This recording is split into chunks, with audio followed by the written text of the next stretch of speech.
Same one who grew in the store until he grew out. Came to get every jewel that I saw while giving a few out. Ain't like I do this before, act like you knew now. Word to what John knew now. Over top where it loop round. Like loop, wave, over top, new now. Meaning I'm up over top of your crown. When being under was the obvious route. I played detour, caught a lane like nobody now and nobody before. Dissertated the corners they planted keys on. The key being is more than just what they lead on. And a pair of sneakers that Tinker had drew the street on. Cement threes, I impede the entries of whoever had a way. You love it like Hadaway. From where shop soap stuck to where the platter lay. Jumping out of crock pot, looking what the batter made. Right? For the love of truck jewels. Swinging from you and yours when the truck moves. True story, how it come through. Right? True story, how it come through. For real. For the love of truck jewels. Swinging from you and yours when the truck moves. True story, how it come through. Right? True story, how it come through. Vision be everything until it's out of your reach. I lift up and let it ring as far as rocking the beat. And when everybody be as common could be, I'm about as common as Lonnie Rashid. Keep it how it should be. Outside where the obvious be. In the pocket trying pocket the read. They up different. I rap like the cut missing for a minute. So the line stretch from the front of your arms to the back of the project, right? Spraying rounds at your goat until your view get bigger. Same rounds that was loaded in the Huey picture. Made rounds off of going by the new agenda. Name found by the goats, that's what shooting get you. Do the rhythm like I'm talking with a llama. Sparring out of Sparta, the heart of Aragona. Truck jewel aura, I get caught up in the commas. Pen it for your fave, have them talking how you wanna. Hope a truck jewels, for the love of truck jewels. Swinging from you and yours when the truck moves. True story, how it come through, right? True story, how it come through, for real. For the love of truck jewels. Swinging from you and yours when the truck moves. True story, how it come through, right? True story, how it come through. Yo, ain't much more to do now. Classic with an old school hook, word to blew out. Truck jewels, first class flights, how I flew out. Me falling off is like a Muslim at luau. Booyah, shoot through competition like ooh wow. How did it plot thickens, you could cool out. So brother got it covered. Had to take the MP out the cupboard. Sky floating on the joint like a hoverboard. Come on, package it.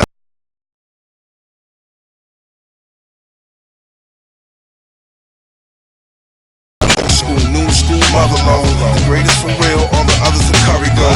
I'm just getting started, here's another dose. R.I.P. B.I.G. still love the dough. For the love of truck jewels.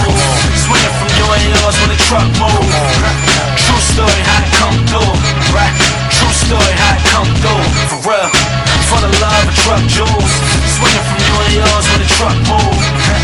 True story, how it come through, right? True story, how it come through.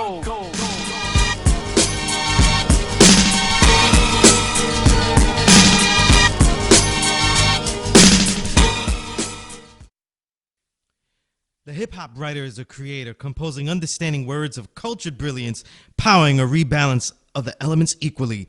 Pages of rejuvenated reaffirmation, simply the almighty leadership of insightful craft work that stands to build through any confrontation born to be.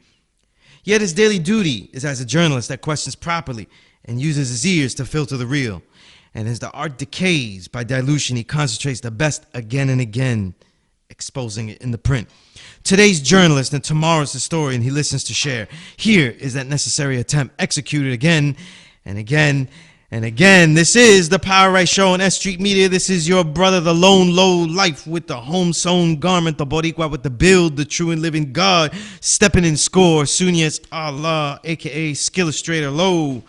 And we're on S.STREET Media, the evolution of media, where every intrigue will have its own show, every incredible thought will have its own episode, and every timeless insight will be archived. And this is about my element of hip-hop, the writer of what I call art on art and science on music. The only show in history on this hip-hop writer element that I, a veteran of over 25 years, helped to pioneer. Whew. And we're back. My producer, a.k.a. the Mystery God, has been incredible. And he has made this show happen.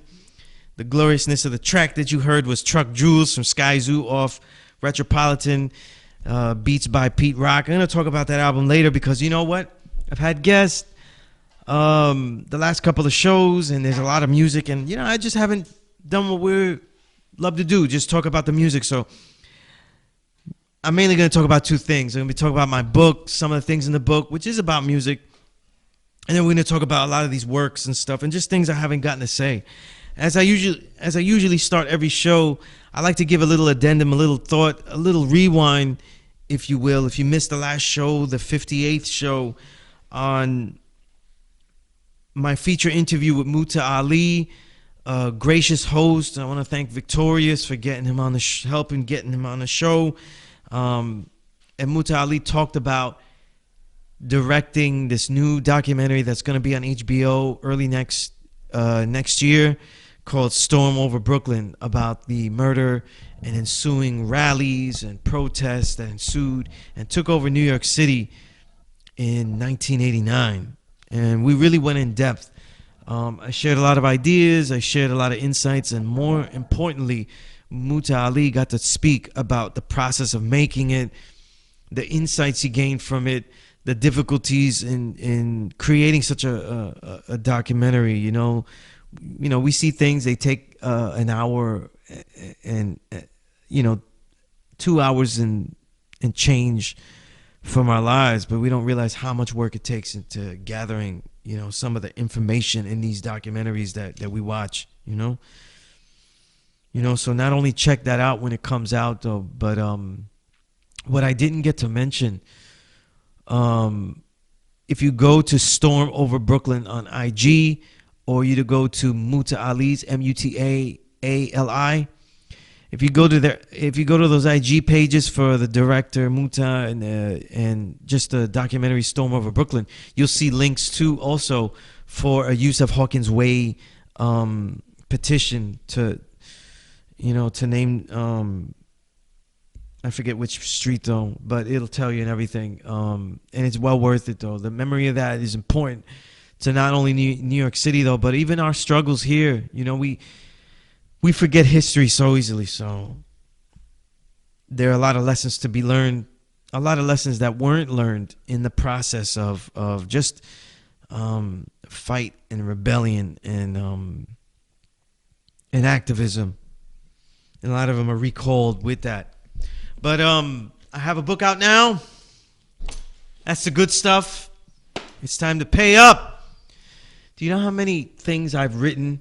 Do you know how many shows I've done? I've been giving you free stuff a long time. Right? I've been giving them a lot of free stuff. It's time. It's my turn. You MCs got fat off the works I've been writing. But no, seriously, Frank White stuff aside, the book is called The Filtered Real: Essays from the Invisible Renaissance. It's been out since October 11th officially.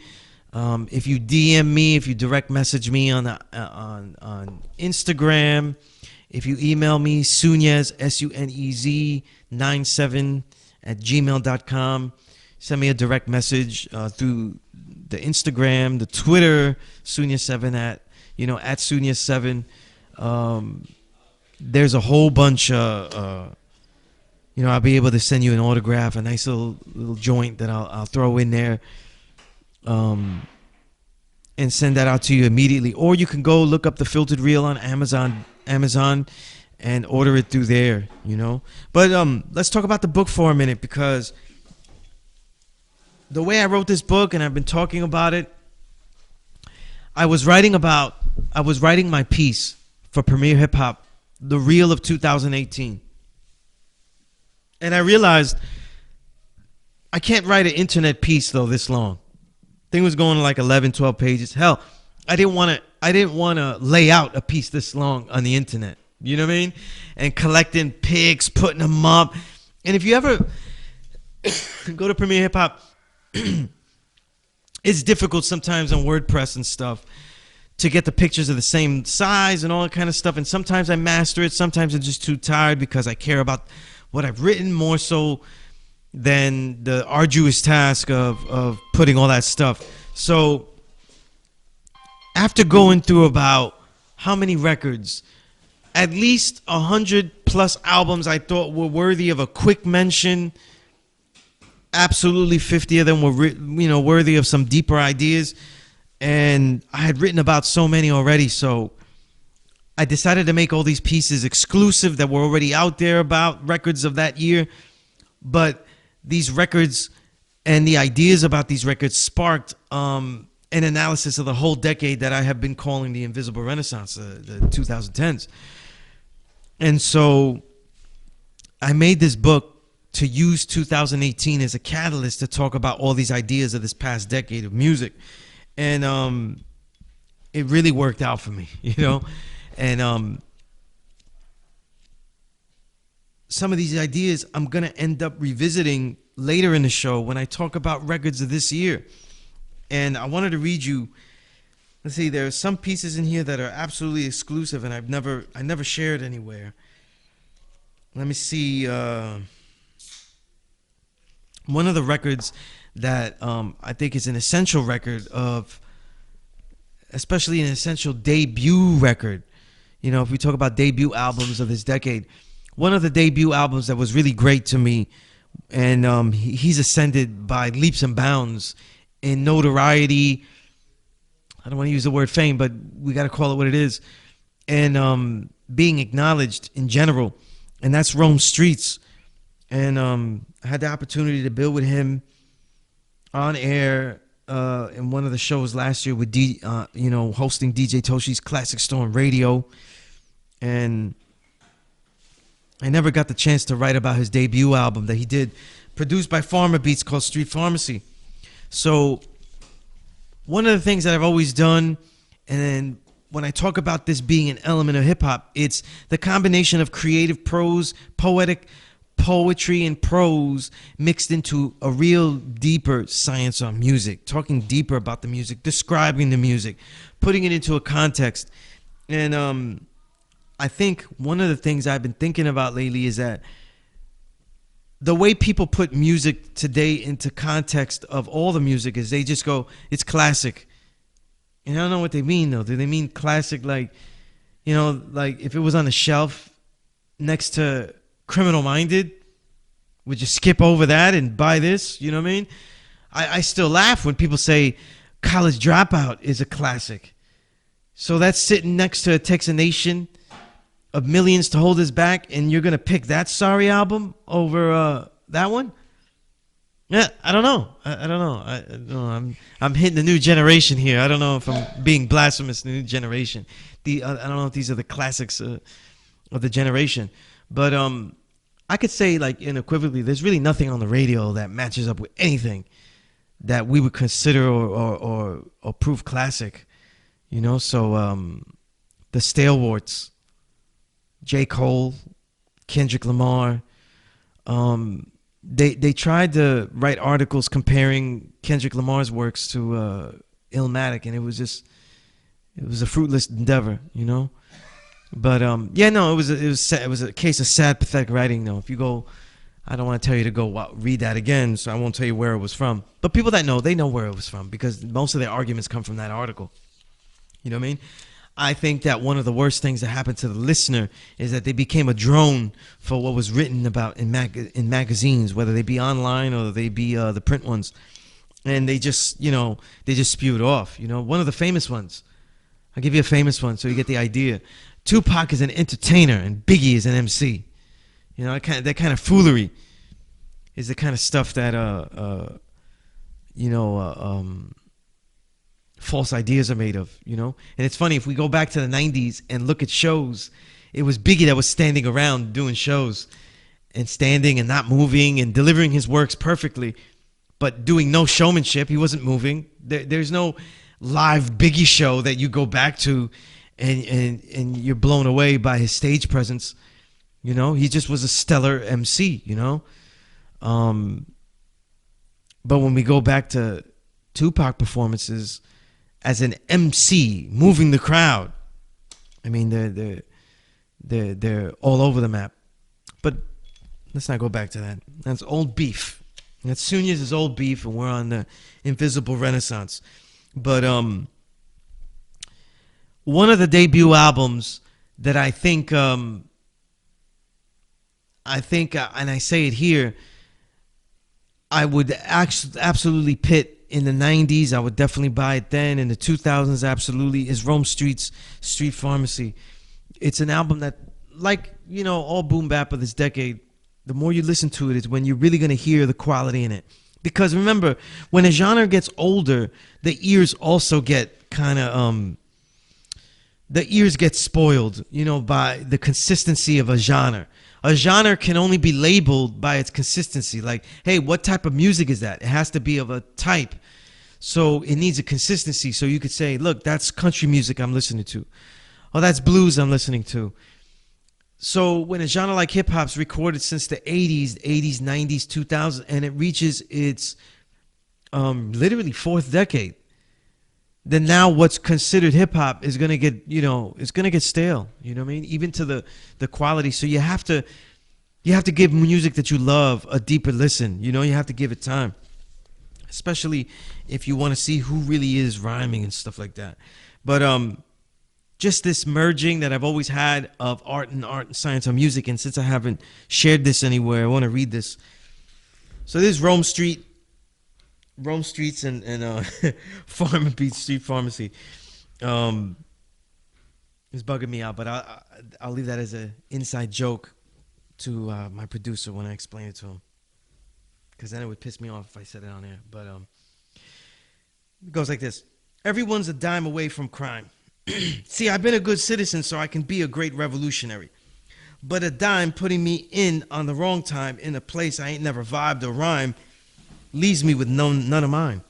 And all those I walk past, those foul, only birds freeing themselves by coins. The same coins that weigh are measured by weight and never seem to wait until one can hold and fold, stick and move, or conspire to retire. Soon you'd be enslaved or imprisoned, deformed or dead, and all the dimes you ever wanted are still so far away. All praise is due to the Don G-Rap. I got a MC Mount Rushmore based on text and content, and it's a holy cross if you ain't on that mystery god, and if you want to wave west, east, south, and north. The depth of contact and text at their peaks start with Rakim Allah, while KRS-One is the most quantitative and diverse foundation to me.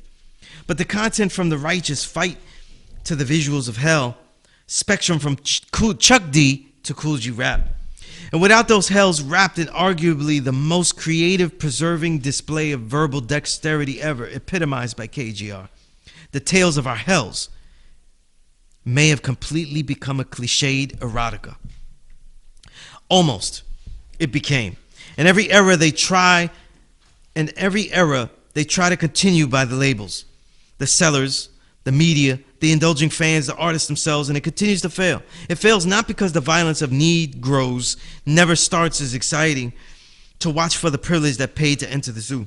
It fails not because the imbalance sheets draped over the dead are not incredible feats of capitalism. It fails because those seeking freedom, willing to kill for it, oh so wrongly, willing to have more, the more they've seen and think they deserve, and willing to risk their own supremacy, often encounter their very culture in their daring demise. And in these cultural expressions of hip-hop, the depth of young black men of all 16 shades keeps coming in 4x4 bars. Exhibit number 4084, Rome Streets. Rome Streets isn't some young punk rhyming criminality with some clever words and inflections for lust branding. He's a lyricist, packaged and proposed to our ears in the surname as a fighter from the streets. And Rome is a name of a professional, the type that trooped through ice-stormed weather with one foam posit replaced by an orthopedic walking boot for a temporarily injured foot to lead off DJ Toshi's Classic Storm Radio's 11th anniversary show bill on time. The type of professional to make his radio interview appointments on time and be exuberant about guesting as a feature with greats, even after guesting as a feature with greats. The type of professional that isn't merely writing to make product, but songs that express depth, stylistic variance, and extravagant word choices.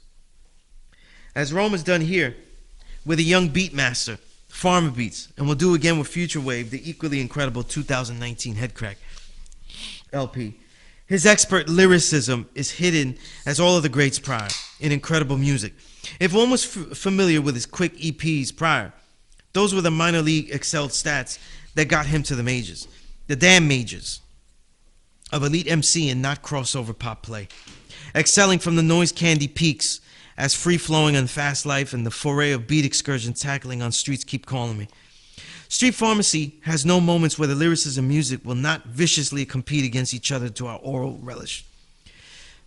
Once those yardy horns turn to bleeps and that bottom pounce bass drum just booms and rebooms, mother effing nasal drip is one of the most ideal introductions to an MC one could ever have on a debut LP. Diving right in with, quote, free the cages of my niggas bid in, gripping razors. Now I'm ripping stages, used to raise gauges, robbing wages, and the details of the product. The reference barrage and complete wit supreme. Quote, my low style and thirst and how while I file deeds, end quote.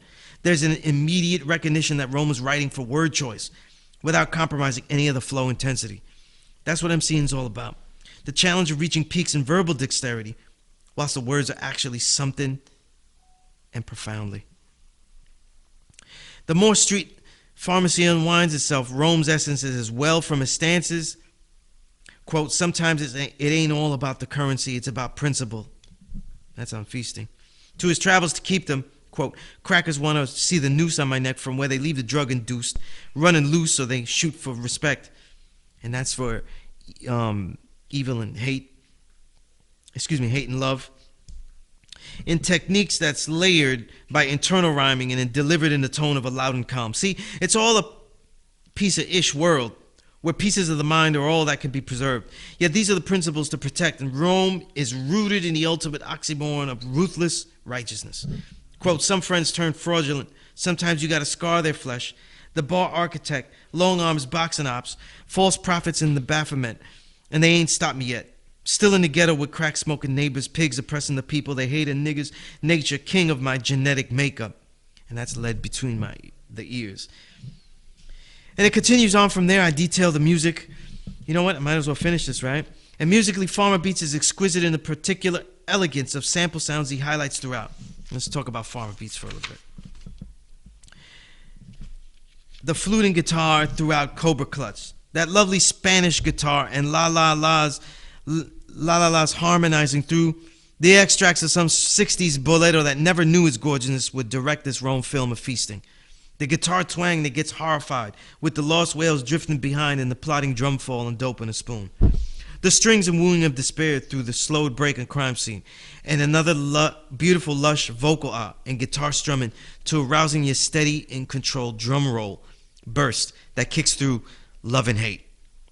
To consistently diversify beautiful acoustic guitars through varied sampling excavations with strings, wails of all measures, and laying the drums in a variegated tempo, style, emphasis, and EQ is a gift few producers have, let alone work for, and a subtlety less listeners appreciate.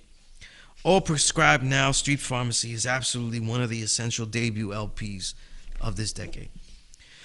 So, as sloppy and raw as I wrote that, the point being, you know what I mean?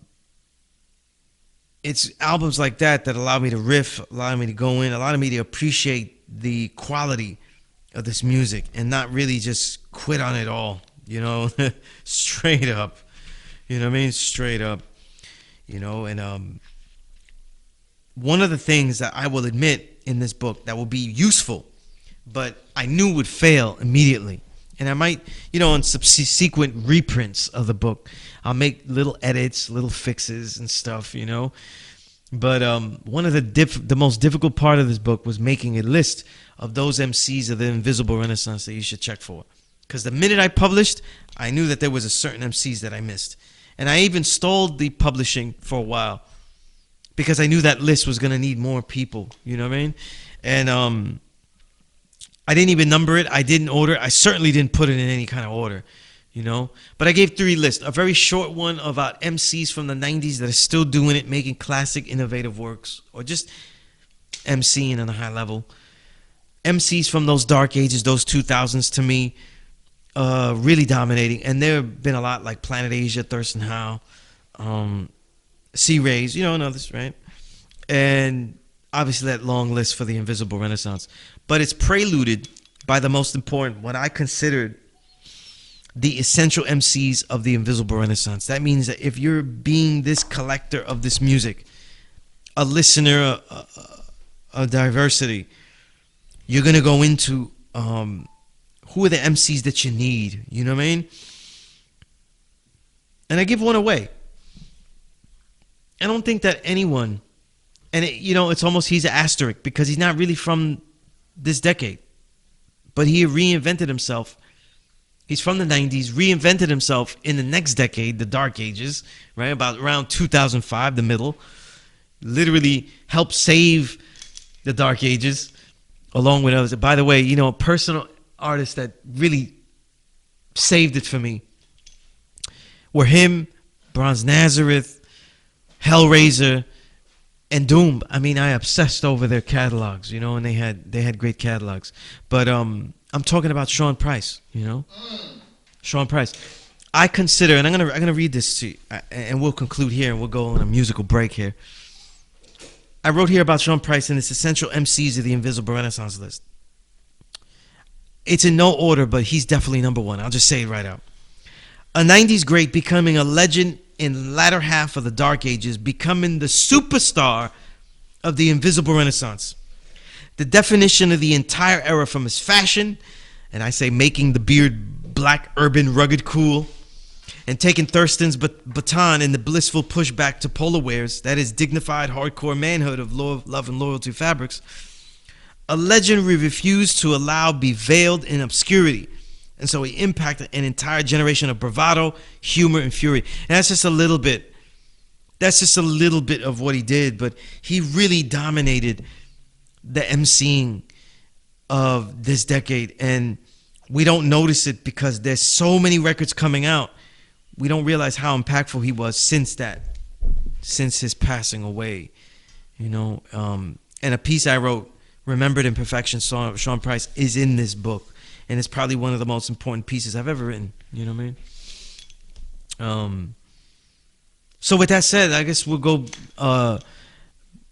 Let's hear another track from Sky Zoo, which is an album I'm going to talk about. We're going to spend the rest of the show talking about a couple of quick notes, some vignettes about female hip hop and R&B of now. Yes, Sunias actually has R&B albums of this year. It's crazy. I just realized that the other day. And a lot of albums I don't get to talk to. We'll be back. Me, my part in this mausoleum flow. Bury me in one by the garden and floor seat me though. Seated at a table when no one wanted to see me though. But couldn't blather.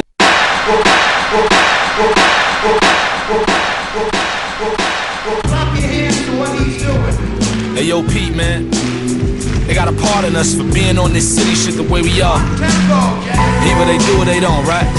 I tell them, pardon me, my part in this mausoleum flow. Bury me in one by the garden and floor seat me though. Seated at a table when no one wanted to see me though. But couldn't blather as far as how this graffiti go. Pen wise, tell them I'm more scheme. So know it took them 2 whole cars. If you saw me, it'd all be hoodie season and 4-door Jeeps. And Dow Maury at the Nike campus. More threes, all me. Same vibe since I was 14.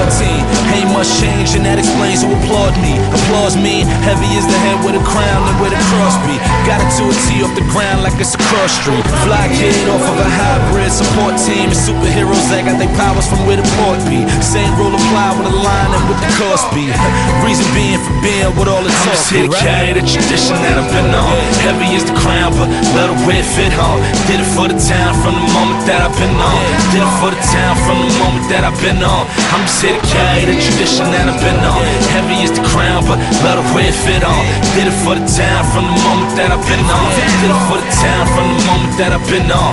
Carry the tradition. Blue snapback, 2 letters on it in the hatchback. Used to move crack packs. My hood do numbers like NASDAQ. Last track of the rap, see the future in flashback. Put my shit on a flash drive and take a fast drive. You can travel the past times, I'm past wise. I'm the best in the game, flame any rapper you name. I'ma say that shit for the last time, so my nigga Sky Zoo.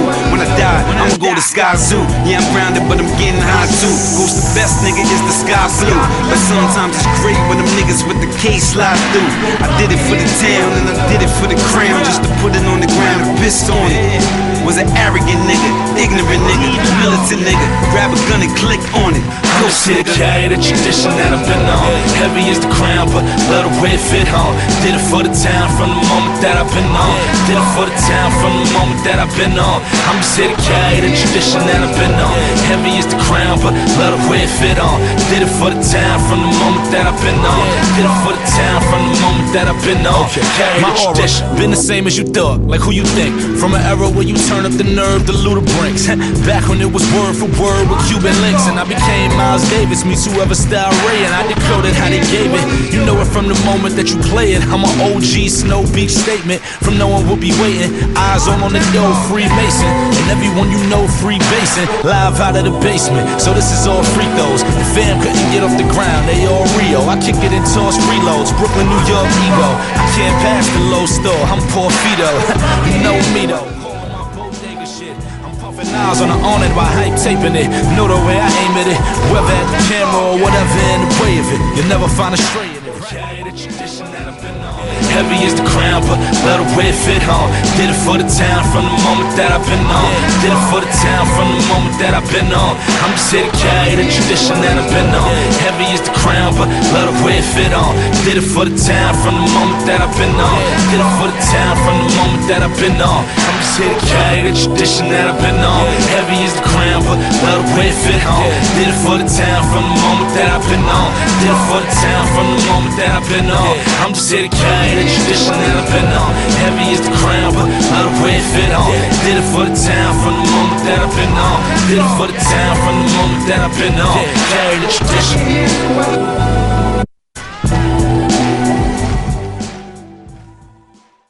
Woo! And we're back. We're back. Okay. I am representing Low Lives today. The culture of it, the honor of it. I got my Puerto Rican shirt. And seeing Thurston Howell at the premiere of the HBO documentary Very Ralph, seeing him pictured, you know, exuberantly with Ralph Lauren, and seeing him get the shine that he deserves for turning something, not just making the clothes famous, from infamy to prosperity that he gave the clothing line, you know what I mean? Itself, and being recognized for that, for making this part, taking that fashion aspect and extending it and merging it into hip hop culture's elements, and being a legendary MC. And if you don't think so, I got a whole bunch of pieces about why. A whole bunch of pieces, right? Because it's one of the most innovative, stylistic MCs of all time.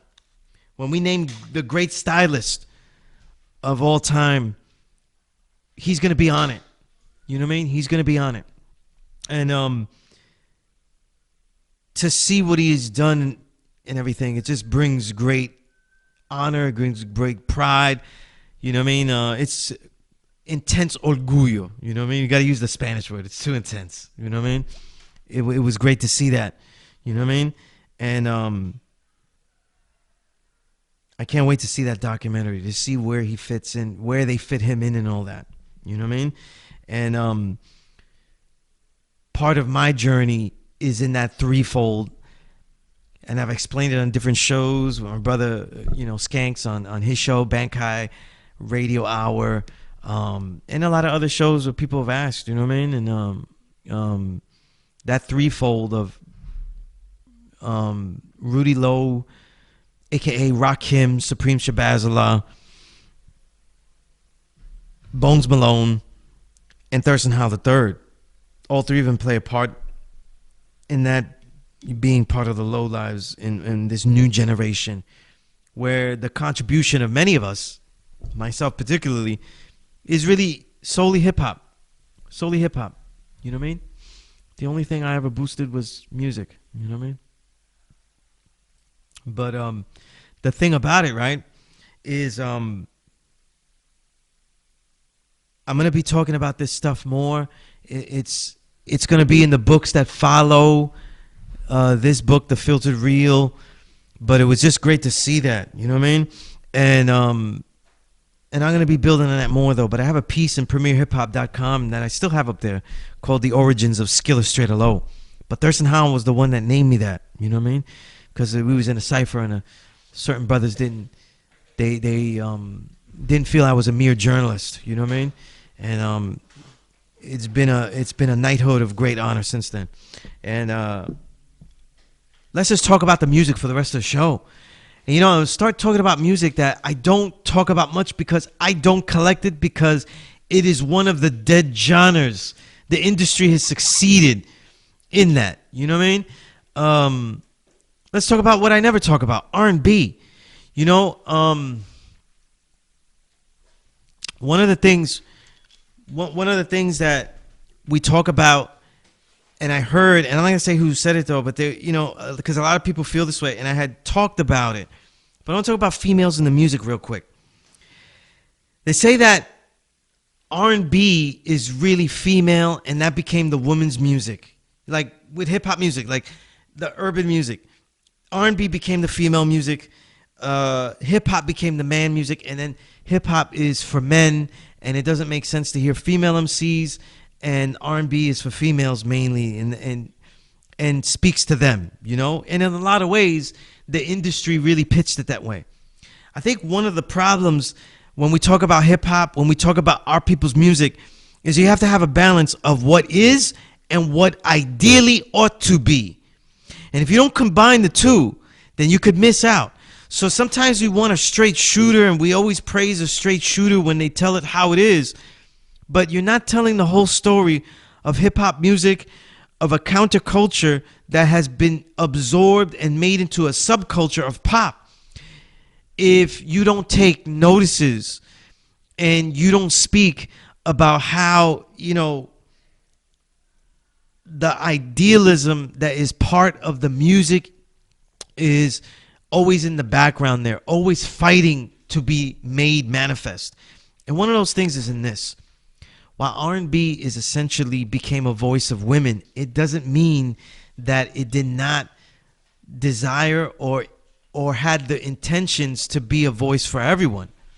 I think it's very disrespectful that, and it's a flaw. It's a flaw that hip-hop has become such a vital voice for people that weren't there. Mainly, you know, white suburban kids, an entire market where it could be a voice for them, like real voice, like where they could speak their own mind and not just try to cross over and make records just to sell.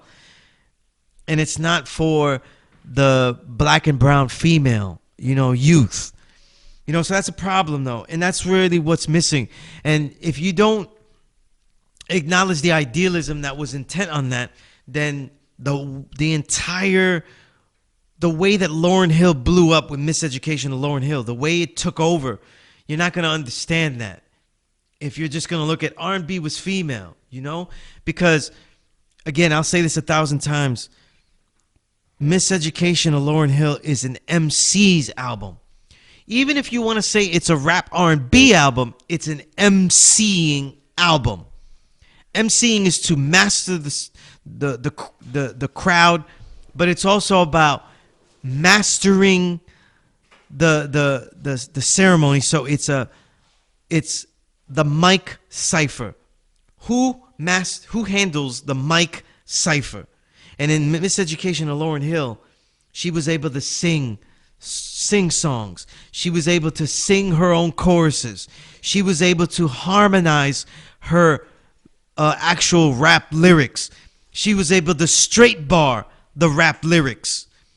You know what I mean? She was able to groove the rap lyrics. She was able to do everything, and that's mastery. That's masterful emceeing.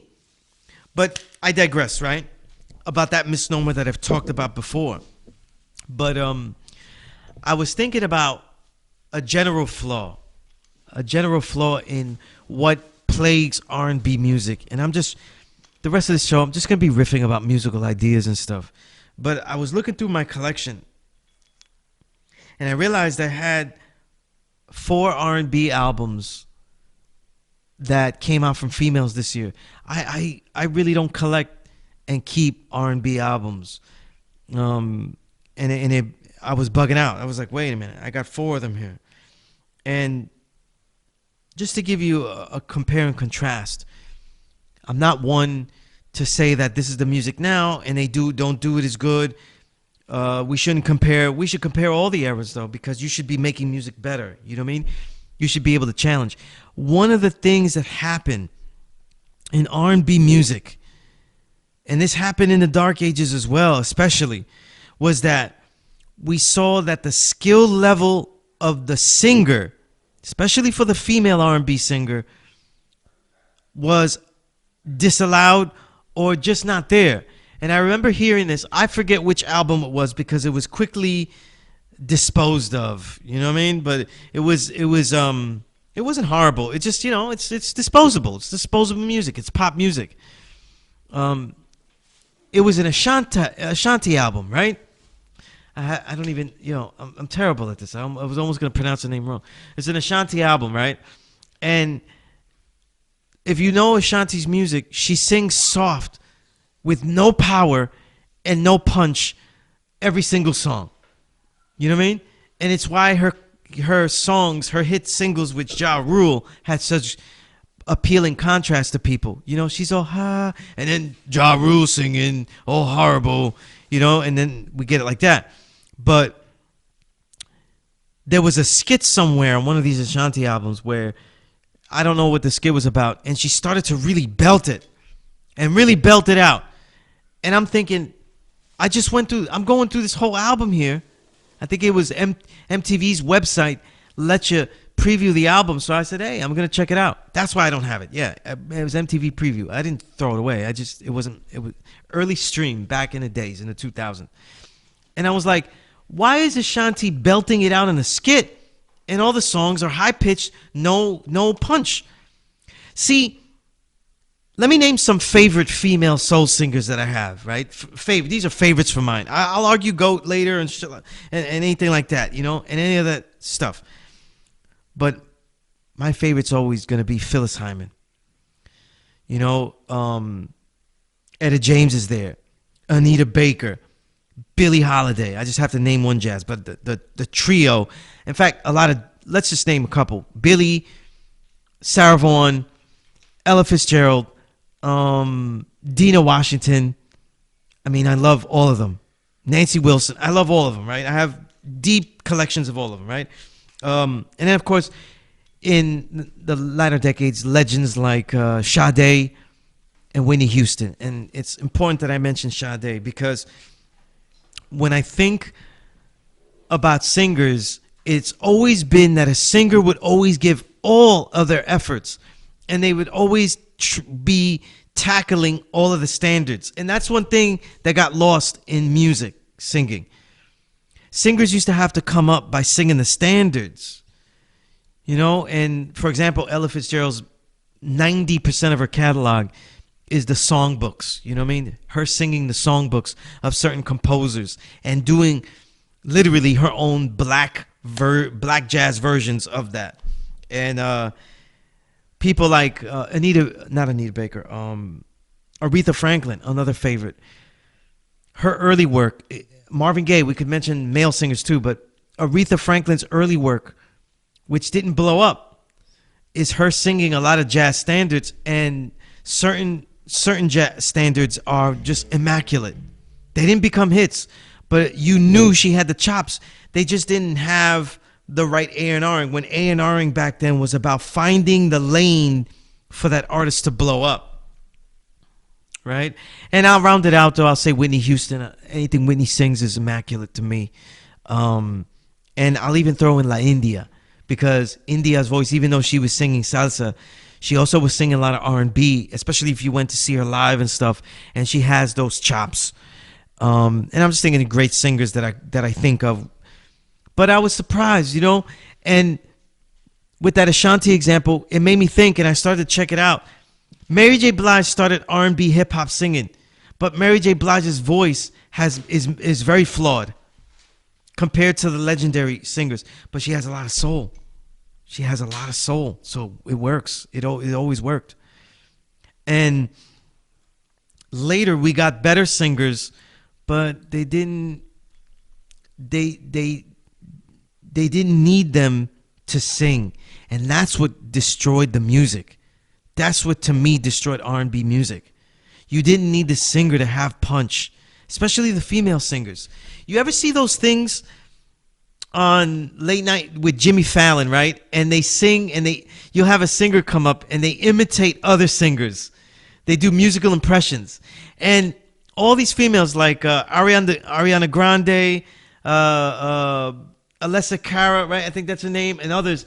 They'll almost always do what's her name? Christina Aguilera. And they always imitate Christina Aguilera, and they go all out because Christina Aguilera is always maligned and downgraded for actually over singing songs, right? And I think she's over singing songs because the material is not soulful enough, and she has a lot of soul. But remember, if you're light skinned, if you're Latina, they never did and won't sell you as R&B. So if you notice, you see these singers, especially like you see Ariana Grande a lot, they'll imitate these singers and they'll sing with lots of power. But none of their actual music has that power, that intensity. And that riff right there, that little, build and observation is what I see in a lot of albums I've been getting. You know what I mean? Some of them, like for the first album I had gotten was Solange, When I Get Home. I thought it was a good album, but it doesn't hit me like her previous album. But I don't see Solange any evidence of her having any pipes. But more importantly, I don't see any evidence where she's not really singing and giving her all, though. That's the thing about Solange music. She does go all out. And that's why I think her music is resonating on a larger scale. And also, she's a good songwriter, But probably the most hip-hop R&B quality music I heard was Heather Victoria's album, Boutique Hotel. I need to go listen to it a couple of more times. But coming out of that whole Ninth Wonder camp, there's a deeper quality to her music, and she has a very lush, beautiful voice, and I have to hear the album again because I didn't find the spots on that first listen where she was really belting it, and I feel like she could. But then there's other albums though, like I heard I ended up having Summer Walker's album over it, and this is where the real disappointment comes because the entire album is auto-tuned. So I don't even know if she knows how to sing. I don't know if there's people out there that could teach me, you could DM me, educate me on how to figure out if someone could sing if they auto-tuned. You know what I mean? It's like hitting a baseball with somebody else's arms. You know what I mean? I don't know if you could actually sing. And then there's no challenge to the arrangements because it's all droned out. It's all a depressive state of pitch. So I don't even know what's going on. So I couldn't even come to a conclusion. You know what I mean? And then the last one was Nicole Buss's album, the Nicole Buss album, Cairo. And that one had some real nice songs. Some songs I was critical because it had kind of the hip-hop beats were a little bit too generic for me. But when they hit off like using the classic Wu-Tang samples, I'm not going to say which one. If you can't figure that one out, though, you're going to have to go to our favorite snitches, whosampled.com, and go check it out. Right? The British snitch site. You know what I mean? Go check Who Sampled. But Nicole Buss album, I have to hear it a couple of times again. But I noticed that a lot of R&B music is being made today that is not reliant on the power of the vocals. And so when we hear powerful vocals, it's an afterthought. It used to be when you hear an R&B song, though, you needed to have real vocals or else the song doesn't work. And that's my main disappointment with R&B today. You know what I mean? Ain't gonna end that riff there, because it's still going back. When I go home, there isn't an R&B album that I'm going to pick up over something from the 70s, 80s, you know. But let's talk about albums I've heard that I have some thoughts on. You know, hip hop albums. We'll go into female MCs and stuff like that. I want to have a larger discourse about that. You know what I mean? Maybe have a female MC up in here, though, so I could throw that pitch, you know, at them and see what they say about it as well in contrast. But the first album I want to talk about, just because it's on a hand, was Dark Low's American Made. I got to tell you, I've been collecting a lot of Dark Low albums, and a lot of them don't hit me because I don't like them musically. You know what I mean? So I kind of sleep on them. And Dark Low, his flow is on this, especially on this album, is angry, and it's all spurted out. You know what I mean? I you know, you don't hear albums like that where the flow, it's a spurted out flow. I mean, he's from Philly, but this is not an East Coast flow he's giving here.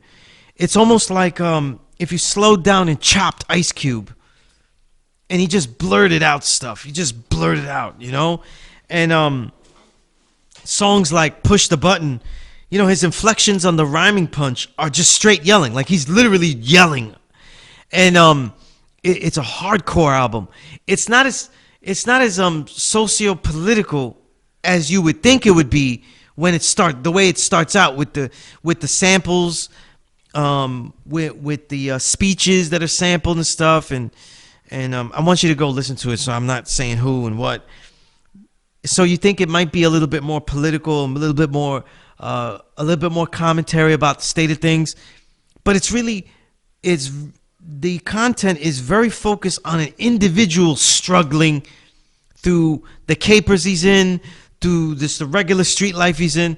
But boy, there's just a powerful anger on it, and I miss that. It's a beef of mine that I find that a lot of hip hop isn't angry. And I'm saying, how many things do we need to happen to us to not be angry? Everything is smoked out, droned out. It's almost like the booth is inside a crack house, you know? Or, you know, it's inside every record is being made inside a high. Everybody's high. It's being made at that point of contact. And so it doesn't matter what's being said, you know? What matters is that we got there, you know? And I say this because there's something about Dark Low that brings me to a point that I've had about this mesh between the Dark Ages, this decade of the Invisible Renaissance, and it's in the music. And musically, the hardcore of today, I'm talking about today, influence that goes commercial, right? Where it's influenced by trap and rap disco, often works as sparseness, right? And here's what I mean by sparseness. Sparse meaning empty. Lots of open slots in the song for sounds like jingle melodies, ad-lib catchphrases, and yelps, etc., etc. And this comes about from the 2000s, the Dark Ages, where you had hopeful pop rap entertainers, right, who couldn't rap and didn't know how to use the production, and also didn't know how to use the production technology to sample well. You know what I mean? That care or understanding of the principles to chop, let alone dig uniquely, right? Rather just making a simple melody, right?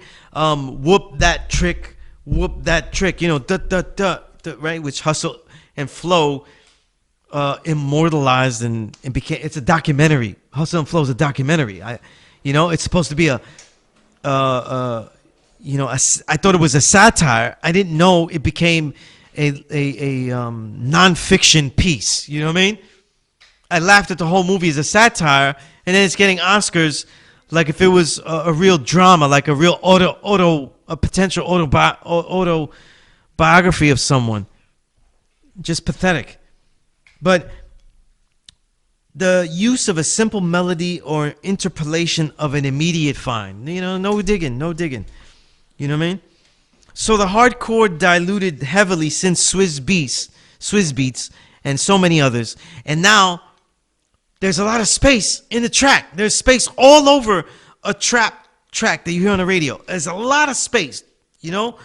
And all you hear is them going this, and we're on the street media, the evolution of media. There's all type of space to throw things that don't get thrown, and it becomes hypnotic. You know what I mean? And with Dark Low's music, you know, it works when he has the right break because he really knows how to control the track. You know what I mean? There's one particular song, I didn't note it though, but the break is nice and he really controls it. And it all peaks all over. That's real MCing, you know, where I'm disappointed about the track sometimes, but he knows how to control that track and make it his. But then there's certain songs like Super Sturdy that has that sound of the day that I'm talking about. All that emptiness though, and not being used for anything. You know, it's just wasted space to me. You know, but all around, Dark Low ends up being, you know, especially here on American Made, hardcore refreshing. You know what I mean? I would love to see Dark Low, just my personal thing, have this intensity on a slightly higher BPM or a type of track that challenges him to override the track, like to battle with the track to get heard. Best example to segue into that is what Pete Rock was doing with Sky Zoo on Retropolitan, that album. It's one of the best albums of the year. If you're a collector, you immediately go get this one. You know what I mean? And I'll say some stuff about Pete Rock since we're talking about beats. I don't want to talk about beats too much. Since 2004, and I'll just off the head, I'll say Soul Survivor 2, right? Pete Rock has always been a master of filling the room. He's the opposite. He fills the room. The ideal to me. But the way he fills the room was different. You know, it was with a thicker bass drum boom. You know, but the snares and the crunch of the hi-hats, you know, they've taken over since that Soul Survivor 2 record. I mean, there's a vast difference between Soul Survivor 2 and 1. And yet they both sound incredible. You know what I mean? I would say that the downside is that the MCing wasn't as incredible on Soul Survivor 2 as 1. But 1 was such a rare feat, you know, as far as the MCs that were on it and what they displayed, you know. But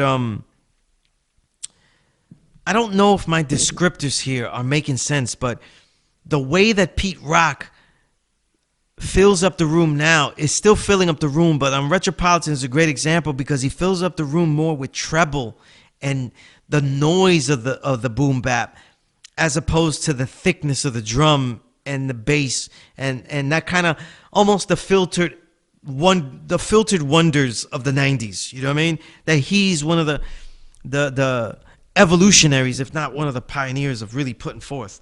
And it's different, but it's incredible, you know. And Retropolitan is the expected excellence. That's why I haven't talked about it. I wanted to say things different or make points that were different.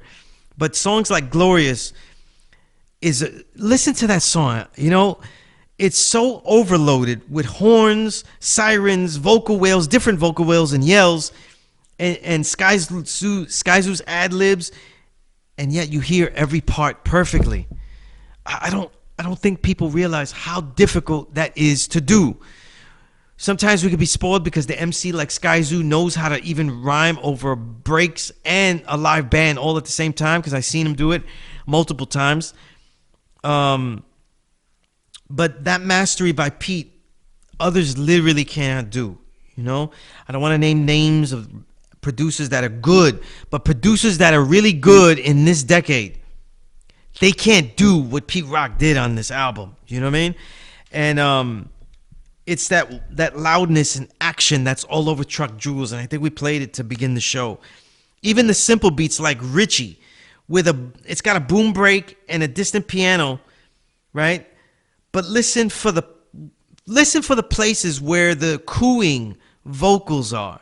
There's like these cooing vocals. They kind of come in and they're at specific spaces. And if you want to know what I mean by space in a song and what that means, if you close your eyes and think of space, you'll hear it there. You know what I'm saying? Because he finds it. He actually put it in a particular spot.